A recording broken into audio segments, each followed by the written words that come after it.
आए अभी तक और जी 5 में से 3 का झुका हुआ पलड़ा इंडिया की तरफ नजर आ रहा है। जी जी लेकिन भाई अब 400 पार किसने नहीं कहा था लोकसभा में, जी जी सब लेकिन धराशायी हो गए। हरियाणा में किसने नहीं कहा था कांग्रेस जीतेगी, कांग्रेस को मुंह की खानी पड़ी। जी अनुराग त्रिपाठी, आपके पास आ रही हूं। अभी जो मैंने एक डेटा चलाया था मैट्रिक्स का, जिसमें एनडीए को बढ़त मिलती हुई दिख रही है। महाराष्ट्र में 150 से 170 सीटें एनडीए के पास, बीजेपी प्लस, और इंडिया सिमटती हुई दिख रही है 110 से 130 के बीच। ये कितना विश्वसनीय डेटा है? बार बार आज ये सवाल पूछना पड़ेगा, कितना विश्वसनीय है?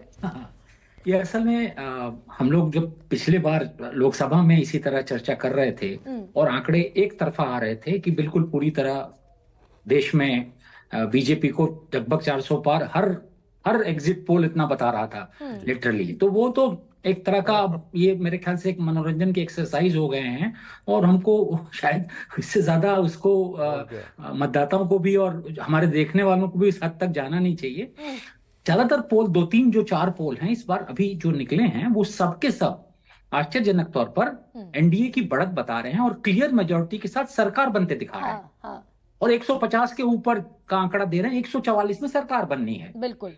तो ये जो अभी तक का जो ये ट्रेंड है, ये ट्रेंड बता रहा है। मैं आपको देखिए, हमारी चर्चाएं होती रही हैं इधर डिबेट में, मैं आपको लगातार बोलता रहा हूं, बताता रहा हूं कि एमवीए का जो चेहरा आपने लोकसभा में देखा था, 2/3 सीटें एक तरफ चली गई थी, वैसा होगा नहीं और बड़ा ही नजदीक चुनाव हो जाएगा।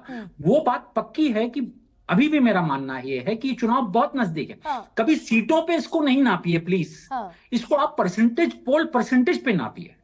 पोल परसेंट, 1% पोल यहां ज्यादा हो जाएगा तो 20 सीटों का फर्क दोनों में दिखाई पड़ने लगेगा।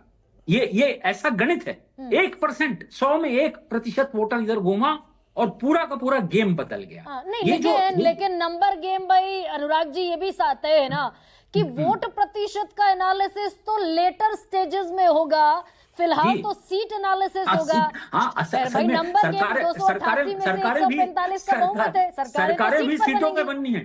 सरकारें भी सीटों पे बननी है, वोट परसेंट पे नहीं बननी है। ये बात तो सत्य है, बहुत बड़ा यथार्थ है ये। लेकिन जो है वो ये जो हम जो आज के जो एनालिसिस कर रहे हैं, वो एनालिसिस वो पक्का सीटों का हिसाब किताब है या नहीं है। जैसे अभी मेरे मित्र ने कहा कि 10% का फर्क दिखाई दे रहा है, इतना बड़ा फर्क नजर आ रहा है पोल परसेंटेज में झारखंड में 37 और 47। वो कह रहे हैं कि झारखंड में इतना बड़ा फर्क हो नहीं सकता।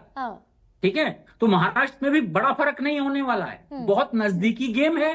और वो गेम, मैं आज फिर वापस बोल रहा हूं, वो गेम इधर या उधर जाएगा। 20-30 सीटें भी ज्यादा बढ़ जाएंगी। नहीं, मैं अनुराग जी जिस मैट्रिक्स के डेटा का जिक्र कर रही हूं, उसमें 150 से 170 सीटों का ब्रैकेट एनडीए के पास है। वोट शेयर है 48% और 6% कम वोट शेयर 42% का इंडिया के पास है। 110 से 130 सीटें हैं।